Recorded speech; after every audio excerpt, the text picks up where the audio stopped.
So hello and welcome back. Finally we are into the last chapter of NISM Equity Derivatives exam जो है हमारा chapter number 10 which is Sales Practices and Investors Protection Services. जी हाँ, ये last session होगा. इसके बाद equity derivatives के जो भी चैप्टर्स है वो इन डिटेल हम 10 के 10 कवर कर चुके होंगे.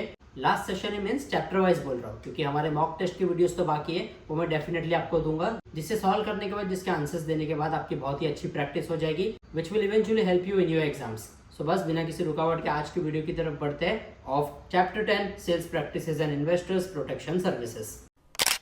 तो यहाँ पे अगेन बहुत ही ज़्यादा टर्मिनोलॉजी से और रूल्स एंड रेगुलेशंस के बारे में और इन्वेस्टर्स प्रोटेक्शन की जो रिस्पॉन्सिबिलिटी है सेबी की उसके बारे में दिखाया गया है.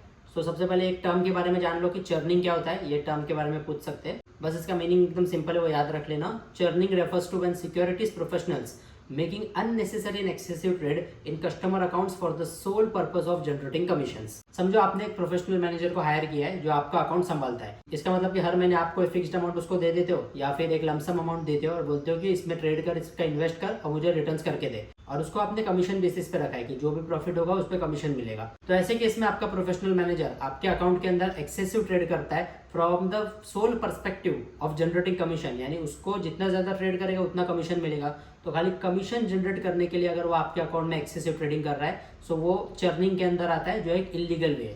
यानी कि ये इलीगल तरीका है ना, तू अपने कमीशन जनरेट करने के लिए आपके क्लाइंट के अकाउंट को क्यों इतना रिस्क पे डाल रहा है. तो क्लाइंट के अकाउंट को रिस्क में नहीं डालना चाहिए, और अगर ऐसा कोई बंदा कर रहा है तो उसको हम क्या बोलेंगे, ही इज डूइंग चर्निंग, यानी एक्सेसिव कमीशन कमाने के लिए वो क्लाइंट के अकाउंट को रिस्क पे डाल के बहुत ही ज्यादा उसमें एक्सेसिव और एग्रेसिवली ट्रेड कर रहा है. Investor should be careful to review their monthly account statements and investigate any abnormally high trading activity. यानी कि अगर आप एज एन इंडिविजुअल इन्वेस्टर, आपकी यहाँ पे क्या रिस्पॉन्सिबिलिटी बनती है कि आपके ट्रेडिंग अकाउंट का जो भी मंथली स्टेटमेंट है उसको आप डीपली जाके चेक करो कि उसमें हाइपर ट्रेडिंग एक्टिविटी तो नहीं हो रही, और अगर हो रही है तो उसके पीछे क्या रीजन था आपके प्रोफेशनल मैनेजर का, उससे आपको रीजन लेना पड़ेगा. And is bound to answer each and every question of yours. अब अगला कंसेप्ट है रिस्क डिस्क्लोजर डॉक्यूमेंट. ये कंसेप्ट हमने पहले भी पढ़ा है. तो रिस्क डिस्क्लोजर डॉक्यूमेंट बेसिकली कुछ नहीं है, एक ऐसा डॉक्यूमेंट जिसके अंदर एफएनओ ट्रेडिंग में क्या रिस्क है और क्या रिवॉर्ड्स है वो सब वहाँ लिखा होता है, ताकि वो पढ़ने के बाद ही कोई बंदा अपने पूरे होशो हवास में ट्रेड करे. अब अगला कंसेप्ट है कस्टमर ड्यू डिलीजेंस. तो ये क्या होता है, ड्यू डिलीजेंस यानी कि वेरीफाई करना. ड्यू डिलीजेंस का सिंपल मतलब ये है कि कोई चीज को आप जाके अगर वेरिफिकेशन कर रहे हो उसका कि वो प्रॉपर है, प्रॉपर ऑथेंटिसिटी वाला है, उसमें कोई प्रॉब्लम तो नहीं है, तो ऐसा जब आप वेरिफिकेशन करते हो डॉक्यूमेंट्स का तो it is known as due diligence. तो कस्टमर ड्यू डिलीजेंस होना चाहिए, यानी कि obtaining sufficient information in order to identify persons who have beneficially own और कंट्रोल सिक्योरिटीज अकाउंट. और इसलिए केवाईसी किया जाता है. आप जब भी आपका डीमैट अकाउंट खोलोगे ना तो आपको नो योर कस्टमर, ये जो केवाईसी प्रोसेस है ये इन डिटेल किया जाता है, ताकि आप जो एक बंदा है वो इंडिया में बिलोंग भी करता है, उसका पैन कार्ड इंडिया में रजिस्टर्ड है, या फिर वो कोई टेररिस्ट तो नहीं है, तो ऐसे सब सिक्योरिटी मेजर्स ब्रोकर को लेने पड़ते हैं ताकि कोई भी इलीगल एक्टिविटी फ्यूचर में जाके मार्केट के अंदर ना हो. क्योंकि ऐसा भी हो सकता है कि कोई टेररिस्ट जिसके पास ब्लैक मनी है वो बाहर का पैसा अभी व्हाइट मनी कराना चाहता है तो वो स्टॉक्स में इन्वेस्ट करके कराए, क्योंकि अगर आप एक बार स्टॉक में इन्वेस्ट करोगे वो पैसा तो वो व्हाइट हो जाएगा, लेकिन वो पैसा आ कहाँ से रहा है वो सबके सोर्सेज भी डिटरमाइन करने पड़ेंगे, और इसीलिए केवाईसी किया जाता है, यानी कि know your customer. So it is a part of customer due diligence. Verify the customer's identity using reliable independent source documents, data or information. Conduct ongoing due diligence and scrutiny. That is, perform ongoing scrutiny of the transactions and account throughout the course of the business relationship. यानी ऐसा नहीं कि खाली KYC किया, आप एक बार पूरा सा वेरिफिकेशन कर दिए और उसके बाद जाके कोई भी ट्रेड कर रहे हो, कोई भी इन्वेस्ट कर रहे हो, ऐसा नहीं है. समझो आपने आपकी एनुअल इनकम 5 लाख दिखाई है और आप मार्केट में जाके 30 लाख रुपए का ट्रेड कर रहे हो, तो वो एबनॉर्मल एक्टिविटी है. सेबी क्वेश्चन उठाएगा ना कि ये बंदे का एनुअल इनकम 5 लाख है तो ये 30 लाख का ट्रेड कर कैसे रहा है. ऐसा तो नहीं कि ये बाहर का कोई ब्लैक मनी ला रहा है अंदर, या फिर कोई टेररिस्ट मनी मार्केट में आ रहा है. तो ये सब बहुत ही ज्यादा ध्यान दिया जाता है, और ये ब्रोकर की जिम्मेदारी होती है कि जो ड्यू डिलीजेंस है प्रॉपर रहे. अब क्लाइंट्स और स्पेशल कैटेगरीज, यहाँ पे अलग अलग जो क्लाइंट्स की कैटेगरीज है स्टॉक मार्केट के अंदर वो दी गई है. पहला तो एनआरआई क्लाइंट्स होते हैं, यानी नॉन रेसिडेंट क्लाइंट्स. दूसरा एचएनआई क्लाइंट्स, ये बहुत बार आपने सुना होगा कि आईपीओ में एचएनआई कैटेगरी में अप्लाई करो ना. एचएनआई यानी हाई नेटवर्थ इंडिविजुअल्स, ऐसे लोग जिनका जो नेटवर्थ है, जिनका जो वेल्थ है बहुत ही ज्यादा है, they come under high net worth individuals. फिर एक और कैटेगरी आ जाती है ट्रस्ट की, चैरिटीज की, एनजीओस की. और एक कैटेगरी आ जाती है companies have close family share holdings और बेनिफिशियल ओनरशिप. एक और कैटेगरी आती है पीईपी की, यानी पॉलिटिकली एक्सपोज्ड पर्संस. इसका जो फुल फॉर्म है याद रखो, that PEP stands for politically exposed persons. ऐसे लोग जो पॉलिटिक्स में इन्वॉल्व है, फिर वो इंडियन ओरिजिन के होने दो या फिर फॉरेन ओरिजिन के, तो वो जो कैटेगरी है वो पीपी कैटेगरी में आती है। अभी समझो कोई बड़े नेता का डीमैट अकाउंट है, तो वो जो डीमैट अकाउंट है वो पीपी कैटेगरी के अंडर आएगा, यानी पॉलिटिकली एक्सपोज पर्संस। और एक और कैटेगरी आती है clients with dubious reputation as per public information available, यानी कि ऐसा कोई बंदा जिसके ऊपर कोई केस चल रहा है या कोई पब्लिक में एक्सपोज है, कोई गंदे काम के लिए उसने कुछ काम किया हुआ है, उसने किसका मर्डर किया हुआ है, तो ऐसे लोगों के जो डीमैट अकाउंट है वो आ जाते हैं अंदर ड्यूबियस रेपुटेशन। तो बस क्लाइंट्स की क्या क्या कैटेगरी है उसके बारे में यहाँ पे बताया गया है। अगला कंसेप्ट है investor grievance mechanism. Grievance means जो आप कंप्लेंट करते हो ना, उसको ग्रीवियंस बोलते हैं। तो कोई भी इन्वेस्टर का अगर कोई कंप्लेंट है तो किस तरह उसका सॉल्यूशन आना चाहिए, उसका मैकेनिज्म दिया है। All exchanges have a dedicated department to handle grievances of investor against the trading members and issuers.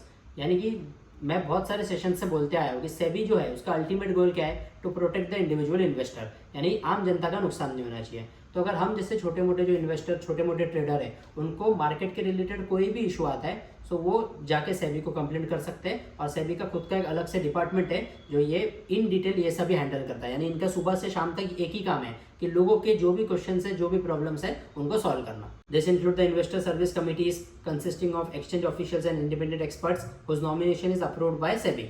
SEBI also monitors exchange performance related to investor grievance redressal.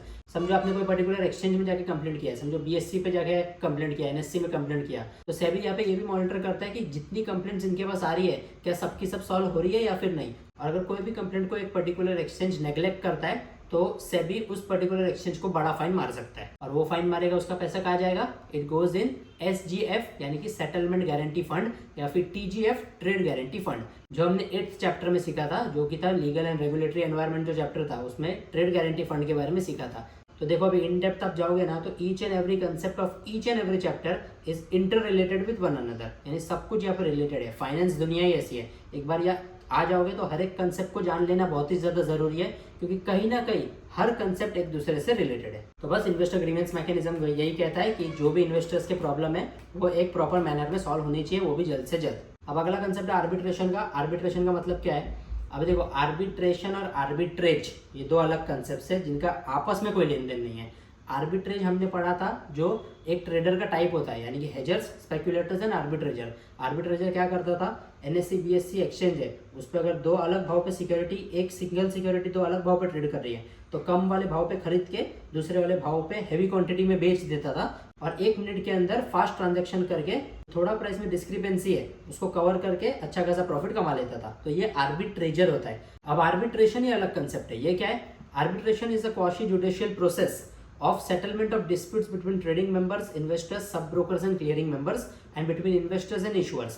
यानी कि एक्सचेंज के अंदर जितने भी लोग हैं, trading member, clearing corporations, custodians and the individual participants, इनके बीच में अगर कोई भी प्रॉब्लम है तो उसको आर्बिट्रेशन के थ्रू सॉल्व किया जाता है। यानी कि कोर्ट में जाने से पहले एक प्रॉपर कमेटी बिठाई जाएगी जहाँ पे एक मिडलमैन होगा, एक पार्टी होगी, दूसरी पार्टी होगी। अब दोनों पार्टी अपने अपने जो ओपिनियंस है, अपना अपना जो व्यूज है, अपनी डिमांड्स है, उसको आगे रखेंगे, और जो आर्बिट्रेटर होगा, वो आर्बिट्रेशन कमेटी का हेड, वो दोनों पार्टीज के अपील्स को सुनने के बाद एक जजमेंट पास करेगा जो दोनों पार्टीज को फॉलो करना होगा।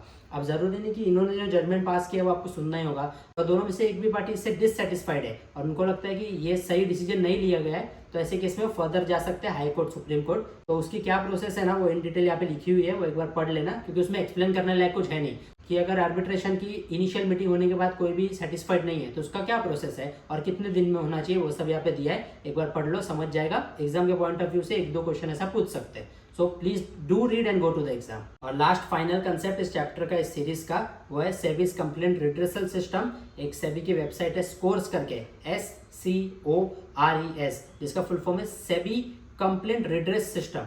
ये वेबसाइट पे आप जाके कंप्लेंट कर सकते हो अगर एक्सचेंज रिलेटेड, मार्केट रिलेटेड आपको कोई भी प्रॉब्लम है, कोई आपके साथ फ्रॉड हुआ है, या फिर कोई भी ऐसी प्रॉब्लम है जो आपको मार्केट के रिलेटेड फेस करनी पड़ रही है, फिर वो ब्रोकर की होने दो, एक्सचेंज की खुद की होने दो, कोई पर्टिकुलर स्टॉक की होने दो, या फिर इंफ्रास्ट्रक्चर की होने दो, जो इंफ्रास्ट्रक्चर ट्रेडिंग आप यूज करते हो उसकी होने दो, ऐसी कोई भी मार्केट से रिलेटेड प्रॉब्लम है, so you can go to this website. SCORES की वेबसाइट है जिसका फुल फॉर्म है सेबी कंप्लेंट्स रिड्रेस सिस्टम। इस पे जाके आपकी कंप्लेंट दे सकते हो, उसका जो रिस्पॉन्स है वो आपको बहुत ही कम टाइम में आ जाएगा।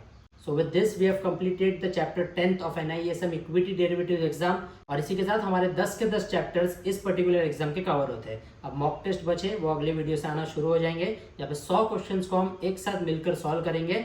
और कुछ एक्स्ट्रा कंसेप्ट के बारे में भी जानेंगे जो उस पर्टिकुलर क्वेश्चन के रिलेटेड होंगे। बाकी हर एक चैप्टर को इन डिटेल देख लेना।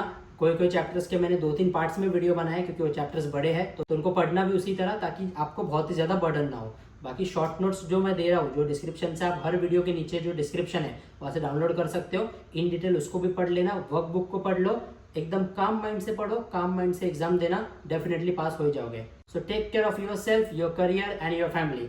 This is Mohit Lamba signing of.